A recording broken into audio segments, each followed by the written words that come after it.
Hello friends, super magic રસોઈમાં મિત્રો હું આપણું સ્વાગત કરું છું.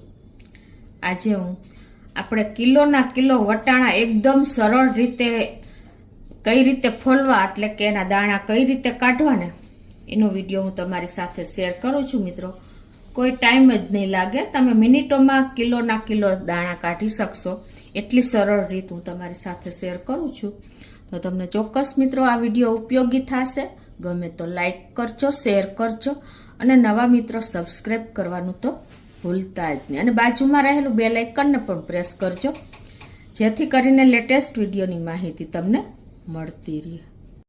તો જો આપણે અત્યારે વટાણાની ફૂલ સિઝન ચાલે છે અને આપણે ઘણી વખત સ્ટોર કરતા હોઈએ છીએ કે ઘર માટે લેતા હોઈએ છીએ, તો આ રીતે આપણે એને ફોલીએ છીએ ને તો આપણે બહુ ટાઈમ લાગે છે, કેમ કે આવી રીતે સિંગ ફોલવી કાઢવી અને ઘણો ટાઈમ માગી લે છે. તો એના માટેનો આજે હું તમને એક સરળ આઈડિયા તમને સાથે શેર કરું છું. તો એના માટે પહેલાં આપણે શું કરવાનું છે કે આ વટાણાને આપણે આ રીતે વાસણમાં તમારે જેટલા ફોલવા હોય ને એટલા લઈ લેવાના છે. એના માટે તમારે કંઈ મોટું વાસણ પોળું લઈ લેવાનું અને આ રીતે તમારે વટાણાને નાખી દેવાના છે. અને પછી તમારે આ બાજુ ગેસ ઓન કરી અને તમારે વટાણા ડૂબે ને એટલું ગરમ ફળફળતું પાણી કરવાનું છે. તો આ બાજુ આપણું જો વરાળ નીકળતું પાણી ગરમ થઈ ગયું છે, એને આપણે આ વટાણા જેટલી ક્વોન્ટિટી હોય એ પ્રમાણે તમારે નાખી દેવાના છે. અને આને તમારે 3 થી 4 મિનિટ આ રીતે રાખી દેવાના છે. તો મિત્રો 3 થી 4 મિનિટ નથી થઈ, 2 મિનિટ જેવું થયું છે. પણ જો તમને હું આ દાણા ફોલીને બતાવું તો ખાલી ઉપરની છાલ જ આપણે લૂઝ થઈ હોય છે, પણ આ દાણા તમારે એવા ને એવા જો આમ દબાવો ને તો પણ નથી થતા, જો એકદમ સોફ્ટ છે તોય. એટલે આપણા દાણા બિલકુલ પોચા નથી પડ્યા, ખાલી ઉપરની છાલ પોચી પડી છે.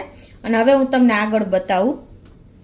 હવે મિત્રો તમારે કાંઈ નથી કરવાનું, ખાલી આ સિંગ લઈને અને આમાંથી તમારે ફટફટ જો દાણા જ કાઢી લેવાના છે. કોઈ ટાઈમ નહીં લાગે. જુઓ મિત્રો, દાણા નીચે વહી જાય છે એટલે તમને થોડુંક લાગશે, પેલું કાંઈ ટાઈમ જ નહીં લાગે. તમે હાથેથી પણ આ રીતે જ કાઢી શકશો. જુઓ, કોઈ ટાઈમ નહીં લાગે મિત્રો.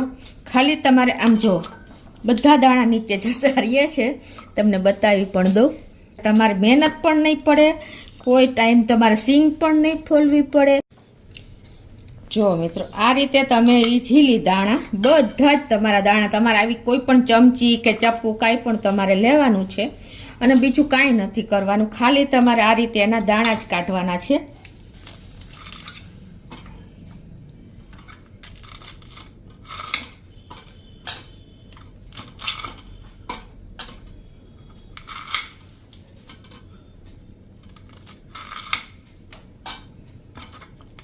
છે ને મિત્રો, એકદમ ઈઝી ટ્રીક આજે હું તમારી સાથે શેર કરું છું.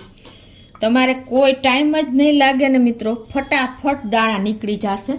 તમારે આમ સિંગ પકડવાની છે અને આમ દાણા કાઢવાના છે. જો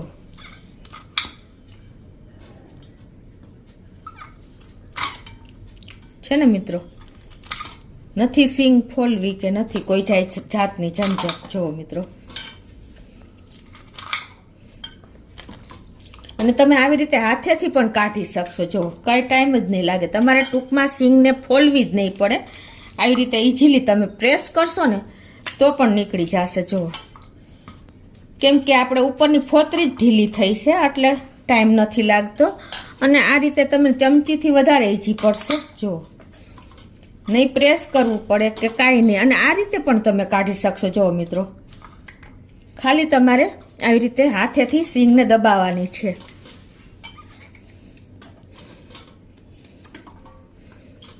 છે ને મિત્રો, એકદમ ઈઝી રીત. કિલોના કિલો દાણા તમે મિનિટોમાં આ રીતે ઈઝીલી કાઢી શકશો મિત્રો. કોઈ પણ જાતની ઝંઝટ નહીં લાગે. તો મિત્રો જો આ 1 મિનિટ કે 2 મિનિટમાં મેં આટલા દાણા ફટફટ કાઢી લીધા. અને જો આ ફોતરા પણ કોઈ ટાઈમ જ નથી લાગ્યો મિત્રો. ફટફટ તમે આ રીતે જ દાણા કાઢી શકશો મિત્રો.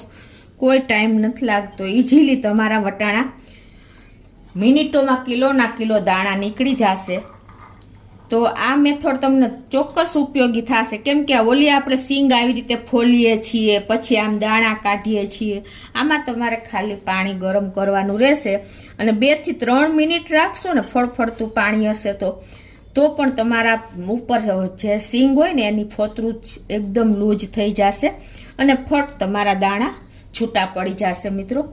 તો અને દાણા પણ પોચા નથી પડતા. જો મિત્રો તમે આમ દબાવશો ને તો પણ જુઓ જરા પણ કાંઈ નથી થયું, ખાલી ઉપર જ ફોતરું લૂઝ થયું છે. તો ચોક્કસ તમને આ વટાણા ફોલવાની ટ્રીક ઉપયોગી થશે. ગમે તો લાઈક કરજો, શેર કરજો અને સબસ્ક્રાઈબ કરવાનું તો ભૂલતા જ નહીં.